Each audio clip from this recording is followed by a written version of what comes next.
Bien-aimés dans le Seigneur, bonjour. Nous voici en pleine forme dans la puissance de Dieu Tout-Puissant, car sa parole est tout cela. Et je t'invite à dire tout au moins merci Seigneur, merci pour m'avoir prêté vie, m'avoir accompagné jusqu'à ce jour où je suis là et je suis dans cette activité, la 356e publication, qui a pour thème « Combattons nos propres défauts ».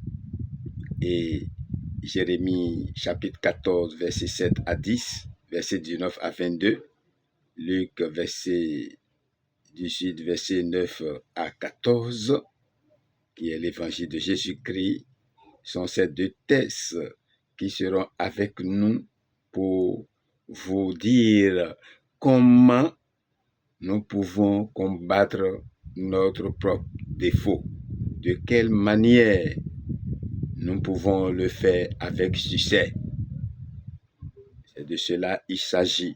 Et l'Esprit Saint, l'Esprit de Dieu est avec nous et nous accompagne toujours dans cet exercice qui est très divin, car il nous inspire en toutes choses. Bien-aimés, alors, dans l'explication, combattons nos propres défauts. Qu'est-ce que je peux vous donner? Je peux vous dire, sachez bien, comme je vous le dis, j'ai coutume de vous le dire, bien-aimés dans le Seigneur, personne ne peut combattre ses propres défauts sans être véritablement en Jésus-Christ, l'agneau de Dieu qui ôte le péché du monde. Jean chapitre 1, verset 29. C'est une réalité. Il nous enseigne l'importance de porter du fruit à travers le passage suivant. Je cite, « Je suis le cep, vous êtes les sarments. Celui qui demeure en moi et en qui je demeure porte beaucoup de fruits, car hors de moi, vous ne pouvez rien faire. » Jean chapitre 15, verset 5. Oui, bien-aimés, vous ne pouvez rien combattre hors de Jésus-Christ. Si quelqu'un veut vraiment combattre ses défauts, voilà la condition, la toute première démarche qui consiste à venir à Christ avec une vraie repentance. Après avoir fait l'expérience, Paul a déclaré aux Romains, « Car je ne fais pas le bien que je veux, et je fais le mal que je ne veux pas. Et si je fais ce que je ne veux pas, ce n'est plus moi qui le fais, c'est le péché qui habite en moi. » Romains chapitre 7, verset 17 à 20. Bien-aimés, il faut d'abord venir à Christ pour que s'accomplisse la parole de Dieu dans la bouche du prophète Ézéchiel, libéré en ces termes. « Je vous donnerai un cœur nouveau et je mettrai en vous un esprit nouveau. J'ôterai de votre corps le cœur de pierre et je vous donnerai un cœur de chair. Je mettrai mon esprit en vous et je ferai en sorte que vous suiviez mes ordonnances et que vous observiez et pratiquiez mes lois. » Ézéchiel chapitre 36, versets 26 à 27. Voilà comment le fruit de l'esprit, dont l'amour, la joie, la paix, la patience, la bonté, la bénignité, la fidélité, la douceur, la tempérance se manifestera en vous de façon spontanée, en lieu et place de nos défauts, c'est-à-dire les œuvres de la chair qui sont l'impudicité, l'impureté, la dissolution, l'idolâtrie, la magie,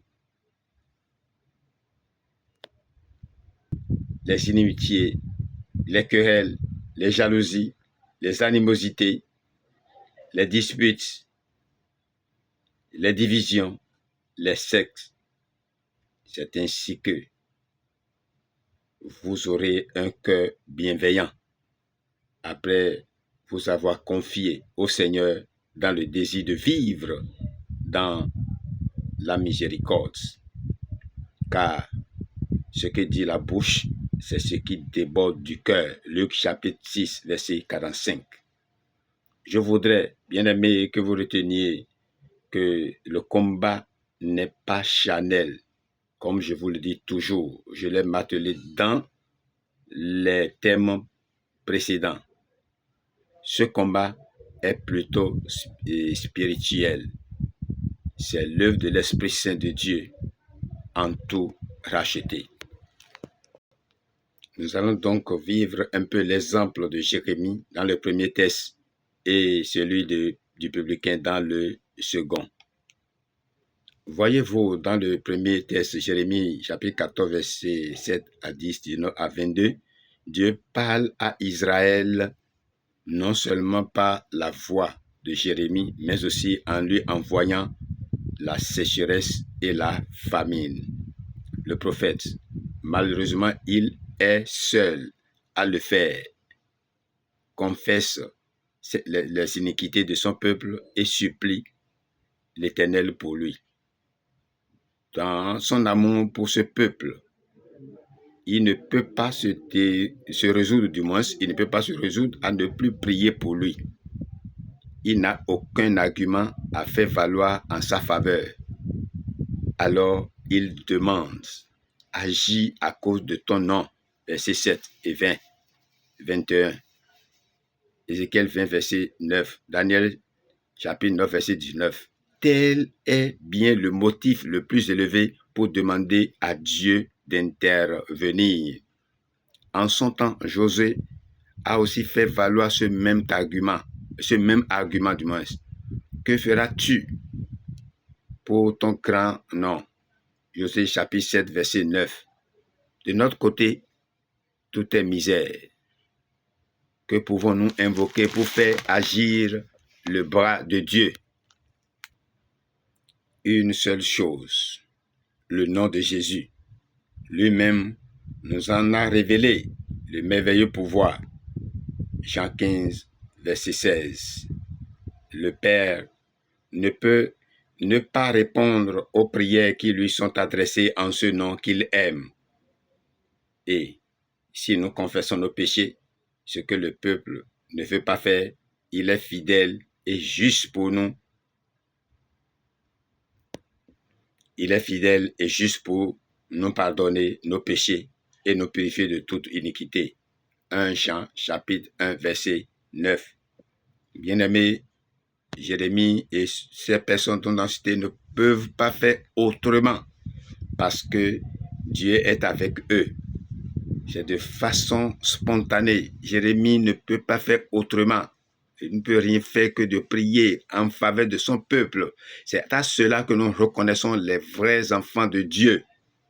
Ces bonnes manières se font de manière spontanée, se réalisent avec une certaine spontanéité. Ça, c'est vrai. Si vous avez l'Esprit Saint, si vous êtes vraiment converti, si vous avez la vraie repentance, voilà comment cela agit. C'est de cette façon que nos défauts sont combattus. Nos défauts sont remplacés par les œuvres de l'Esprit. Qu'il soit clair pour tous. Et nous allons voir dans Luc chapitre 18, verset 9 à 14 que le pharisien qui est plein lui-même déjà, qui présente à Dieu sa propre justice, et le publicain qui se tient à l'écart dans une profonde conviction de péché, sont moralement les descendants respectifs de Caïn et d'Abel. Mais ce dernier se savait justifié.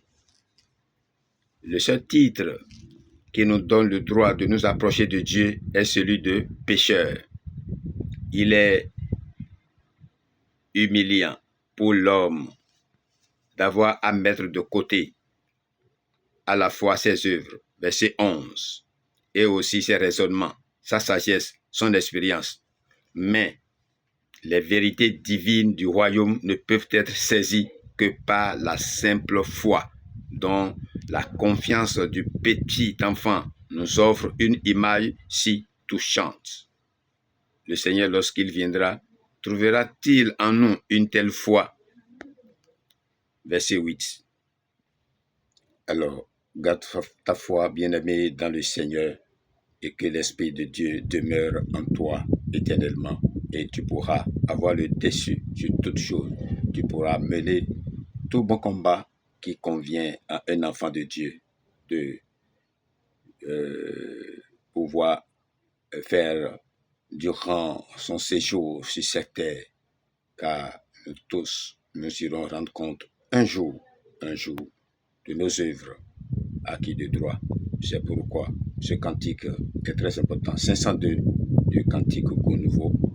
L'amour du monde n'est rien. C'est fait ami avec de rien, de faux rien, des vanités de ce monde. Il n'y a aucun autre sauveur au-dessus de Dieu, au-delà de Dieu. Il n'y en a pas. Il est le seul, le Seigneur Jésus-Christ, le seul nom que vous allez invoquer. Et il est avec vous, il vous sauvera, il sera avec vous. Tenez-vous ferme sur votre chemin. Et vous qui n'avez pas encore le Seigneur Jésus, venez, nous ne le dirons jamais assez. Venez, il est avec vous. Au nom de Jésus-Christ. Amen. Votre bien-aimé Ngbo Denakbo, Ignace des Églises des Chérubins Séraphins. À bientôt pour d'autres publications.